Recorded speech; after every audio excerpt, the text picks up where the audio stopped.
Stranger things is officially over and it's the end of an era. बहुत कुछ हमें देखने को मिला फाइनल एपिसोड में। इमोशंस के लिए तो बिल्कुल रोलर कोस्टर राइड थी। बहुत कुछ है बात करने को, रिव्यू देने वाला हूं मैं अपना इस वीडियो में। आपने देख लिया तो आप भी मुझे अपना रिव्यू डेफिनेटली कमेंट करके बताना। मैं आपके कमेंट्स पढ़ने के लिए बहुत ही एक्साइटेड हूं।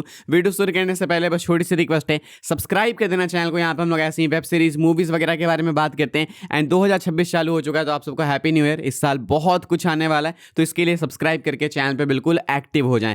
देखो, बोलने को बहुत कुछ है। आई डोंट इवन नो कि मैं एंडिंग से सेटिस्फाइड हूं या फिर नहीं, लेकिन इतना बोल सकता हूं कि this was absolute cinema. Ending की अगर बात करें तो इन लोगों ने बिल्कुल ठान लिया था कि फैंस को रुला के ही छोड़ना है। 11 अपना सेक्रीफाइस देती है, but we end up knowing कि वो जो सेक्रीफाइस था वो काली ने एक इल्यूजन क्रिएट किया था मिलिट्री एंड बाकी लोगों को धोखे में डालने के लिए, ताकि 11 एक चैन से जिंदगी जी सके यहाँ से बहुत दूर आइसलैंड में। एक्चुअली आइसलैंड में जाकर उस सीन को शूट किया गया था, जो कि हमें बिल्कुल लास्ट में देखने को मिला। एंड काली को हम लोग पूरे सीरीज में विलन मानते हैं। वॉल्यूम 2 के एंड में भाई इतनी गालियां गई हैं काली के नाम पे, किसी ने काली को पसंद नहीं किया। काली के लिए इतनी भद्दी बात है, लेकिन क्या प्लॉट ट्विस्ट था। ऐसा लगा कि काली की डेथ होगी, लेकिन काली जिंदा थी एंड उसने इल्यूजन क्रिएट किया डॉक्टर के मिलिट्री वालों को मिसलीड करने के लिए। एंड उसके बाद हमें 11 वहां से एस्केप करते हुए दिखती है, all because of Kali. Props to Kali man, ये तो भयंकर ही प्लॉट ट्विस्ट दे दिया इन्होंने। मुझे लगता है अब काली के लिए जो रिएक्शंस थे इससे पहले, जो पहले विल के लिए हुआ करते थे कि ये कैसा सा है, बाद में चेंज हो गए वॉल्यूम 1 के एंड में,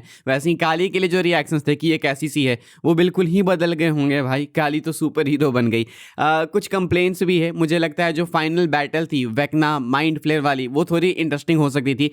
थेसल हाइड्रा को भी लेकर मैं कंप्लेन नहीं करना चाहूंगा। ये चीज़ तो मैंने डिकोड कर ली थी कि शायद माइंड फ्लेयर का लुक चेंज होने वाला है। काफ़ी क्लोज दिख रहा था वो थेसल हाइड्रा से, हमने उसको बिल्कुल ड्रैगन ही मान लिया था। ड्रैगन तो नहीं बोलेंगे, माइंड फ्लेयर का अपग्रेडेड वर्जन बोलेंगे। एक डिफरेंट लुक के साथ आता है, जो कि बहुत ही खतरनाक दिखता है। मुझे लगता है जिस लुक के साथ ये आया था, इसे हराना ज़्यादा मुश्किल होना चाहिए था। I think वेक्ना was a tough competitor, इससे ज़्यादा था मुझे लगता है वेक्ना को हराना मुश्किल। माइंड फ्लेयर इतना जाइगेंटिक होके इतना खतरनाक दिख के भी उतना ज़्यादा मुश्किल नहीं था हराने के लिए। तो यहाँ पे मुझे लगा कि कहीं ना कहीं इन्होंने कुछ मिस कर दिया। शायद ये फाइट लंबी हो सकती थी, शायद हो सकता था कि वेक्ना वाली फाइट लंबी हो। हाँ, एक चीज़ मुझे अच्छी लगी, ये उस डायरेक्शन में जा रहे थे हेनरी को दिखाने के लिए। देखो इसके साथ भी गलत हुआ है। मैंने तो बोला कि सिट यहाँ पे खत्म है खेल। अगर ये ऐसा दिखाते हैं कि हेनरी इनकी हेल्प करेगा माइंड फ्लेयर को डिस्ट्रॉय करने में, देन तो भाई दिमाग खराब हो जाता। लेकिन बहुत सही से इस चीज़ को इन्होंने प्लान किया। एंड पता तो चला कि हेनरी की कोई गलती नहीं थी, बेचारा वो पॉजेस हो गया था, लेकिन हेनरी को वो चीज़ पसंद आ गई थी। हेनरी को रियल में दुनिया से हेट हो गई थी, तो वो अच्छा एंगल देखने को मिला।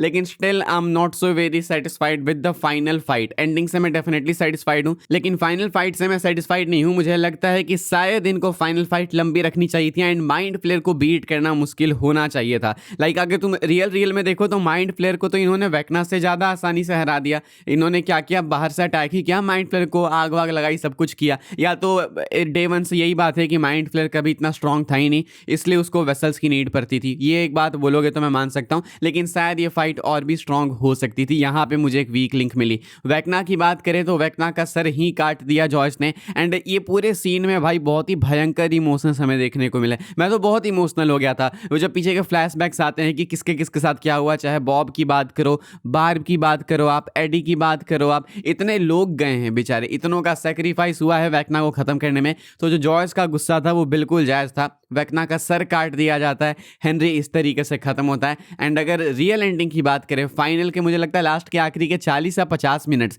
इन्होंने लगाए हैं सबके फ्यूचर को दिखाने में कि 18 महीने बाद क्या हुआ। हमने देखा कि हॉपर जॉयस को प्रपोज कर देता है, अब ये दोनों मॉन्टॉक जाने वाले हैं। इंटरेस्टिंग थिंग, शायद आपको मॉन्टॉक प्रोजेक्ट के बारे में मालूम होगा, क्या ये कोई हिंट वगैरह हो सकता है, या फिर ये बताना चाह रहे थे कि ये जो भी हमने आपको सीजन 1 से लेकर सीजन 5 तक दिखाया है स्ट्रेंजर थिंग्स में, वो मॉन्टॉक प्रोजेक्ट के ही ऊपर है। एंड शायद मॉन्टॉक प्रोजेक्ट एक्चुअली में रियल था। तो यहाँ पे ये एक इंटरेस्टिंग डिटेल है जिसको हम लोग बाद में अच्छे से डिस्कस करेंगे। अभी रिव्यू में ज़्यादा हम लोग अंदर डिटेल में घुसेंगे नहीं। हम लोग देखते हैं कि अपने जो बच्चे थे अब बहुत ही ज़्यादा बड़े हो चुके हैं एंड ये लोग ग्रेजुएट होने लगे हैं। डस्टिन ने एक खतरनाक सी स्पीच दी, हेल फायर क्लब वाली टी शर्ट को पहन के आया था डस्टिन, तो एडी के नाम को भी रोशन कर दिया। ऐसा नहीं है कि अब एडी की पीआर खराब है सिटी में, एडी की पीआर अच्छी हो चुकी है बिकॉज ऑफ डस्टिन।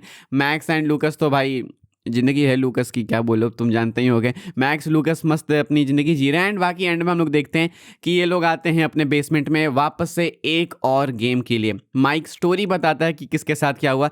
डस्टिन का फ्यूचर हमें देखने को मिलता है कि डस्टिन मस्त अपनी स्टडीज़ में लगा हुआ है। जब उसको टाइम मिलता है तो वो स्टीव के साथ घूमता फिरता है। हम लोग देखते हैं कि लूकस एंड मैक्स अलग जगह पे शिफ्ट हो चुके हैं, अपनी ज़िंदगी एंजॉय कर रहे हैं। विल के बारे में देखते हैं कि विल भी एक अलग जगह पे शिफ्ट हो चुका है एंड विल को अपना एक बॉयफ्रेंड भी मिल चुका है। बात आती है माइक की, तो माइक अभी भी लोगों को स्टोरीज बता रहा है, माइक राइटर बन चुका है, ऐसा हम लोग कह सकते हैं। एंड बात आती है मेज की, यानी कि एल की, तो माइक की ये थ्योरी है, माइक को ऐसा नहीं कि कुछ पता है, माइक की ये थ्योरी है कि शायद काली ने, यानी कि 8 की बहन ने इल्यूजन दिखाया था एंड 8 किसी और दुनिया में चली गई। तो ये है बिल्कुल रियल, लेकिन माइक की बस ये अजम्पशन है एंड माइक की जो थ्योरी है वो डेफिनेटली एक्यूरेट है, वी ऑल नो दिस, बस माइक को ये पता नहीं है। बहुत ही इमोशनल एंडिंग थी जब हम लोग एंड में देखते हैं कि माइक नीचे देख रहा होता है अपने बेसमेंट की सीढ़ियों से, देखता है कि नए बच्चे आ चुके हैं, डेरेक है, हॉली है, उसके फ्रेंड्स है, घर वही है, बेसमेंट वही है, गेम वही है, बस कैरेक्टर्स बदल गए हैं एंड एक चाइल्डहुड खत्म हुआ तो दूसरा चाइल्डहुड चालू हो गया। इस सीरीज से एक चीज हमें सीखने को मिली बिल्कुल एंड देख के कि मॉन्स्टर्स ज्यादा खतरनाक नहीं होते इंसानों से। कहने का मतलब है कि अगर एल को दुनिया छोड़ के जानी पड़ी, मतलब ये इनकी दुनिया, हॉकिंस वाली दुनिया, इधर से हटना पड़ा,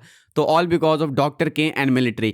आप वेक्ना को मार के, माइंड फ्लेयर को मार के दूसरी दुनिया से आ सकते हो, लेकिन अपनी दुनिया के ह्यूमन से नहीं फाइट कर सकते। अजीब सा क्रिएचर है इंसान, अपने फायदे के लिए किसी को छोड़ता नहीं, अगर किसी के पीछे लग जाता है तो हाथ धो के ही पड़ जाता है। एंड शायद मुझे लगता है कि थैनोस एंड हेनरी वेक्ना ये सब सही ही थे भाई, क्योंकि एंड ऑफ द डे अगर तुम देखो तो वेक्ना ने एल की जिंदगी डिस्ट्रॉय नहीं की, डॉक्टर ब्रेनर से लेके डॉक्टर के तक ने खत्म ही कर दिया एल को। आई स्टिल थिंक कि शायद एल यहाँ पे रहने का डिसाइड करती, तो अगर आप वेक्ना वगैरह से फाइट करके निकल सकते हो तो इधर से भी निकल ही जाते हैं। But I am not gonna complain about that ending, भाई कमाल की एंडिंग थी, सेटिस्फैक्शन मिला एंड एक परफेक्ट एंडिंग है। हाँ मुझे लगता है एक स्पिन ऑफ आ सकता है वो 11 की जिंदगी पे, क्योंकि 11 एक अलग जगह शिफ्ट हुई है। मुझे लगता है शायद स्पिन ऑफ में 11 की आइसलैंड जर्नी को ये लोग दिखाएंगे कि आखिर 11 की नई दुनिया कैसी है, 11 कैसे रहती है। एक और चीज़ में डिटेल है जो मैंने नोट करी है, जब ग्रेजुएशन सेरेमनी हो रही होती है तो स्पीकर में हम लोग देखते हैं कि हार्ट बीट साउंड करती है बहुत ही तेज तेज, and I can tell you कि 11 की हार्ट बीट तो नहीं है, क्योंकि 11 कोई मॉन्स्टर नहीं है, 11 अपसाइड डाउन में नहीं फंसी हुई है, 11 तो आइसलैंड में है। तो ये हार्ट बीट क्या माइंड फ्लेयर की है, क्या माइंड फ्लेयर खत्म नहीं हुआ है? क्योंकि हमको मालूम है माइंड फ्लेयर की हार्ट बीट धड़क रही थी एंड उसी से वेक्ना को पावर मिल रहा था। वेक्ना खत्म हुआ है, ऐसा नहीं है कि इन्होंने माइंड फ्लेयर की बॉडी खत्म कर दी है।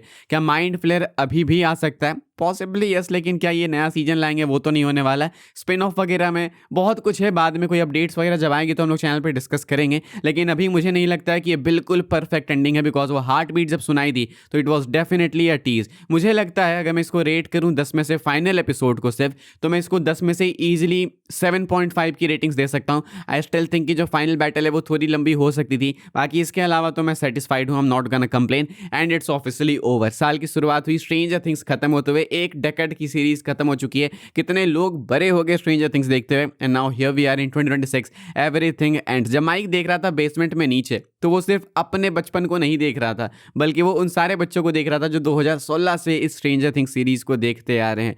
तो this was a perfect and मैं इसको एब्सोल्यूट सिनेमा ही बोलना चाहूँगा। बहुत ही ब्यूटीफुल स्टोरी टेलिंग देखने को मिली, एक अच्छा पोस्ट क्रेडिट सीन हमें देखने को मिला, प्रॉपर फ्लैशबैक्स थे वहाँ पे एनिमेशन से, मजा आया मुझे। आप बता देना अपनी रेटिंग्स एंड क्या आप सेटिस्फाइड हो एंडिंग से? मुझे लगता है स्पिन ऑफ आएगा। I still think Mind Flayer is possibly alive, वो हार्ट बीट्स में इग्नोर नहीं कर सकता। बात करेंगे अच्छे से डिटेल में घुस के, ये तो खैर बस रिव्यू है, बाकी अभी के लिए इतना ही था। सब्सक्राइब करना गाइस, मिलूंगा मैं आपसे अगले वीडियो में जल्दी ही, तब तक के लिए good bye, thanks for watching.